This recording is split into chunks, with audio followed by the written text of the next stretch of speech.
తాకట్లో ఉన్న మీ బంగారాన్ని విడిపించి ఆ రోజు ఆన్లైన్ రేటుకి కొంటాం. Sharma gold company. బట్ చనిపోయినప్పుడు వైఫ్ చనిపోయినప్పుడు మీతో పాటు యాక్ట్ చేసిన స్టార్ హీరోలు వచ్చి చిన్న మీకు మేమున్న ఇండస్ట్రీ ఉంది, మా ఫ్యామిలీ ఉంది అని మీ భుజం తట్టి మీకు ధైర్యం చెప్పిన వాళ్ళు ఎవరైనా ఉన్నారా? ఎందుకంటే ఎవరు రాలేదని ఒక వార్త బయట ఎక్కువ నడిచింది ఆ రోజు. రాలా, ఎవరు ఎక్కువ రాలా. నాకు పరిగెత్తుకొని వచ్చింది మాత్రం ఫస్ట్ ప్రకాష్ రాజ్. ఎందుకంటే ప్రకాష్ రాజు వాడు కూడా ఆమె నేరుగా ఇంటికి వచ్చేసి డైనింగ్ టేబుల్ మీద ఏముంది ఫుడ్ అని తినేంత చనువు. మీది అంత మంచి ఫ్రెండ్స్. నేను అతను యాక్టర్ కాకముందే నాకు ఫ్రెండ్. ఓకే. ఎందుకంటే వాళ్ళ వైఫ్ నాతో యాక్ట్ చేసింది, లత నా పక్కన హీరోయిన్గా చేసింది. ఓకే.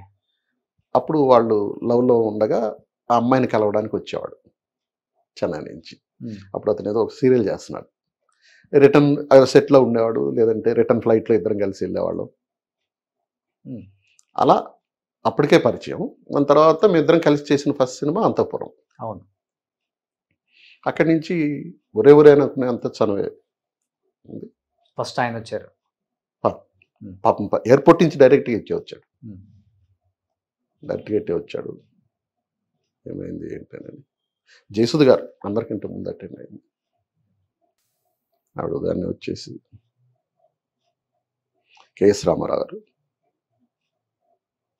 కేఎస్ రామారావు గారు నాకు తెలిసి మ్యాక్సిమం ఆమె చేతి ఫుడ్ తిన్నా ఆయన, మ్యాక్సిమం. ఎందుకంటే రామారావు గారి ఇంట్లో నాన్ వెజ్ చేయరు.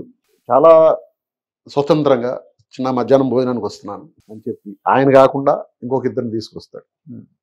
సార్ చెప్పకుండా వెళ్తున్నాము ఇద్దరండి, మీరు రెడ్ అయ్యా నేను చూపిస్తాను. ఈమె నలుగురికి చేసి పెట్టేది. ఆయన ముగ్గురిని తీసుకొస్తే వంట చాలా బాగా చేస్తారు. చాలా బాగా చేస్తారు. చాలా బాగా అంటే ఆ పెట్టే మనస్తత్వం ఉంటేనే అవి టేస్టీగా వస్తాయి డెఫినెట్గా. అవును అవును.